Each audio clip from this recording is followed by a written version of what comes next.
जय हिंद दोस्तों, मेरा नाम है अनिरुद्ध और मैं आप सभी का स्वागत करता हूं इंडिया डिकोडेड पर। दोस्तों, बांग्लादेश में जो हुआ और जो चल रहा है उसके बाद कई सारे लोग ये सवाल पूछ रहे थे कि आखिरकार इंडिया के द्वारा इस चीज़ को लेकर कोई एक्शन क्यों नहीं लिया गया। तो दोस्तों, गेस व्हाट, इंडिया के द्वारा फाइनली, इनफैक्ट हमारी इंडियन आर्मी के द्वारा फाइनली इस चीज़ को लेकर जवाबी कार्रवाई करनी शुरू कर दी गई है। बिकॉज अभी जो रिपोर्ट्स सामने आ रही हैं, बताया जा रहा है कि very very close to the Indo Bangladesh border हमारे मिजोरम के स्टेट में इंडियन आर्मी के द्वारा एक नए बेस को एक्टिवेट करे जाने की रिपोर्ट्स सामने आ रही हैं। आप यहाँ पे देख सकते हैं खबर। दोस्तों, कल रात को ही सामने आ चुकी थी। इसको जगह जगह पे कवर किया जा रहा है। एग्जैक्टली ये लोकेशन कहाँ पर है, बांग्लादेश बॉर्डर से कितनी दूरी पर है, चिटागोंग से कितनी दूरी पर है, वो सारी चीज़ें मैं आगे चल कर के वीडियो में बताऊंगा। लेकिन अगर आपको ऊपर ऊपर से देखना है तो बेसिकली हमारा जो ये मिजोरम का स्टेट है,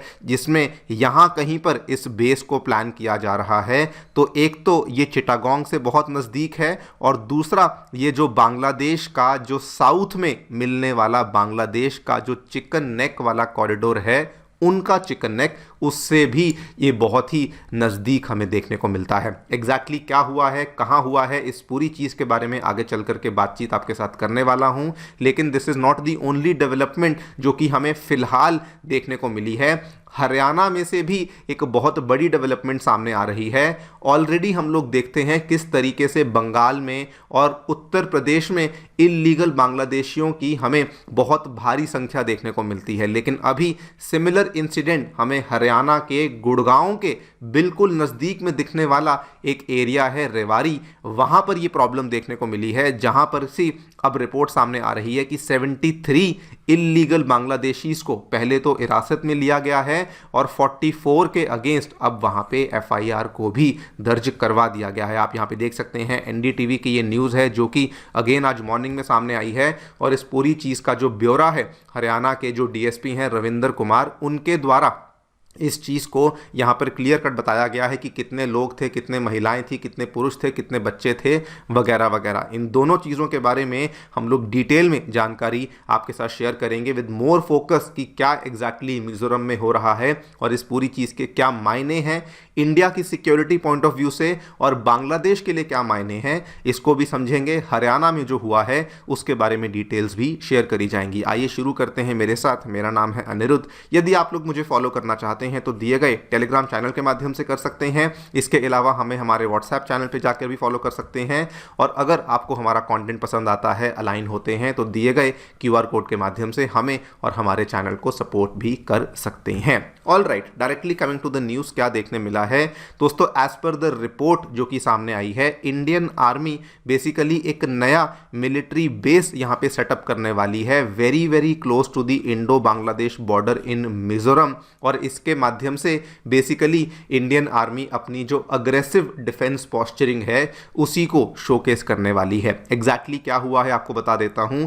हमारे ईस्टर्न कमांड के GOC in command lieutenant general RC Tiwari साहब, रिसेंटली क्या हुआ, ये आइजवाल के पास में जो हमारी मिलिट्री आउटपोस्ट है थुआमफुई, वहाँ पर इन्होंने विजिट किया और वहाँ से जो हमारी मिजोरम में इंडो बांग्लादेश बॉर्डर के पास में जो दो एरियाज आते हैं, परवा और सिलसुरी, वहाँ पे जाकर के इन्होंने दौरा किया। ये सारा का सारा चीज़ें बेसिकली 18-19 दिसंबर को हो रही हैं। एंड द मेन टारगेट जिसकी वजह से ये सारे दौरे हो रहे हैं, ये बेसिकली इन दो लोकेशंस में से एक लोकेशन को फाइनलाइज करना चाहते हैं जहाँ पर कि एक नए बेस को एस्टैब्लिश किया जाएगा। थोड़ा सा आपको समझाने के लिए लोकेशंस आपको दिखा देता हूँ।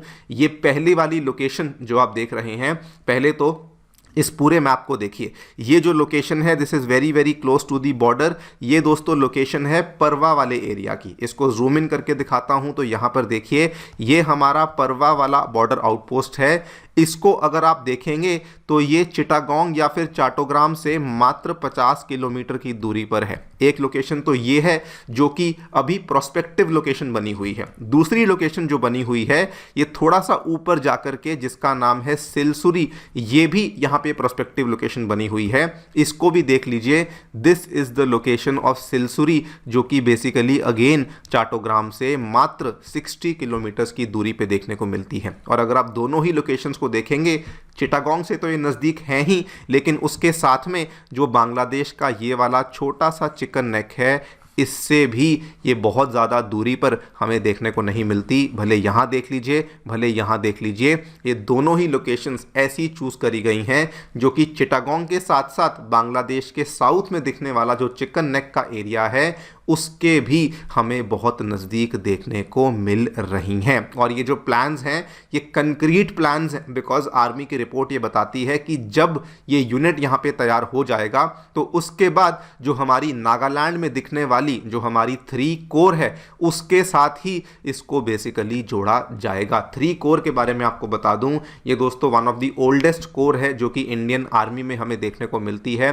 वर्ल्ड वॉर 1 के टाइम पे इसको एस्टैब्लिश किया गया था, जिसका हेडक्वार्टर हमें नागालैंड के दीमापुर में देखने को मिलता है। ये इनका फॉर्मेशन साइन है जो कि अगेन आप यहां पर देख सकते हैं। Now why is this significant, why is this a very very daring move जो कि हमने किया है? इसके पीछे 2-3 कारण हैं। आपको याद होगा आज से लगभग 1-1.25 महीना पहले खबर सामने आई थी कि इंडियन आर्मी के द्वारा 3 नए आर्मी गैरिसन्स को एस्टैब्लिश करने का फैसला लिया गया था at the chicken next corridor. मैंने इस चीज़ को लेकर वीडियो भी बनाई थी, नहीं देखी है तो ज़रूर देखिएगा। और दोस्तों ये वाले जो 3 हमारे गैरिसन्स थे, पहला गैरिसन था दुबरी में, दूसरा गैरिसन था छोपरा में, तीसरा गैरिसन था बिहार के किशनगंज में। अब जो ये चौथा हम लोग एस्टैब्लिश कर रहे हैं इसके बेस पर बेसिकली ये कहा जा रहा है, अब देखिए देखने का नज़रिया है, कहा यह जा रहा है कि एक तरफ तो इंडिया अपने चिकन नेक को यहाँ पे फोर्टिफाई कर रहा है और जो नीचे वाला बेस आ रहा है इसके माध्यम से हम लोग बेसिकली जो यहाँ पर सेंसिटिव एरिया है इसको भी हम लोग फोर्टिफाई कर रहे हैं। लेकिन अगर आप इसको एक और नज़रिए से देखेंगे तो ऐसे भी समझ सकते हैं कि दोनों की दोनों कार्रवाइयाँ जो हमने करी हैं बेसिकली इंडियन आर्मी के रडार पे, खुद के चिकन नेक तो हैं ही लेकिन बांग्लादेश के चिकन नेक्स भी आए हुए हैं। बिकॉज जो यहाँ पर कार्रवाई करी गई है वो इस तरीके से करी गई है कि बांग्लादेश के नॉर्दर्न चिकन नेक को बिल्कुल सराउंड कर लिया गया है। जो यहाँ पे कार्रवाई हो रही है परवा में या सिलिसुरी में वो इस तरीके से करी गई है कि बांग्लादेश का जो सदर्न चिकन नेक है वो भी एक तरीके से सराउंड कर लिया जाएगा। तो जैसे भी आप इसको समझ लीजिए कि इंडियन आर्मी अपने लिए कर रही है या उनके ऊपर ध्यान रखकर कर रही है, दोनों ही केसेस में ये ऐसी डेवलपमेंट्स हैं जिसके मायने हमारे लिए तो हैं ही लेकिन साथ में बांग्लादेश के लिए भी बहुत ज़्यादा मायने बन जाते हैं। इसके अलावा दोस्तों ये इसलिए बहुत मैटर कर जाता है बिकॉज मिज़ोरम की जो लोकेशन है अगर आप ध्यान से देखेंगे तो मिज़ोरम केवल बांग्लादेश के बीच में नहीं बल्कि इधर से म्यांमार के बीच में भी आता है और इसीलिए यहाँ पर जो डेवलपमेंट्स हो रही हैं ये मैटर कर जाती हैं because this is the try point of India, Bangladesh and Myanmar. और इस चीज़ को लेकर भी इंडियन आर्मी कई सारे स्टेप्स ले रही है। अगर आप देखें यहाँ पर जो रिपोर्ट सामने आई है 85 के आसपास हमारी बॉर्डर आउटपोस्ट हैं जिसको इंडियन आर्मी ने कहा है कि अब इन BOPs यानी कि बॉर्डर आउटपोस्ट को fully future ready operational hubs में कन्वर्ट किया जाएगा।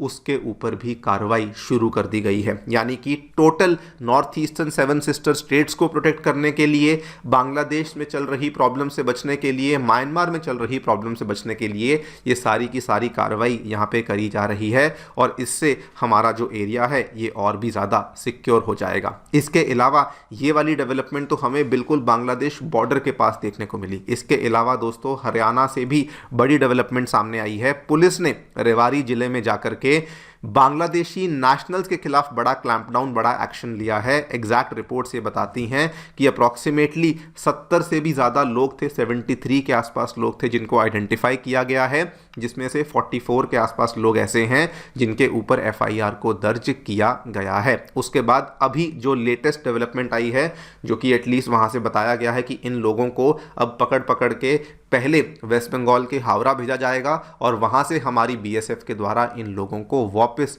इनके घर में भेजा जाएगा। यानी कि बिल्कुल बांग्लादेश के बगल में भी एक्शंस हो रहे हैं और डोमेस्टिकली भी जहाँ जहाँ पे इनके इलीगल लोग रह रहे हैं उनके अगेंस्ट भी हमारी गवर्नमेंट के द्वारा स्ट्रॉन्ग और स्ट्रिक्ट एक्शन को लिया जाना शुरू हो चुका है। देखते हैं आगे चलकर क्या होता है। The story is still developing. जो भी होगा आपके सामने मैं पेश करूंगा। आप लोग जो भी सोचते हैं मुझे डेफिनेटली बताएं कमेंट सेक्शन में। Thank you so much for listening. Stay tuned and stay safe.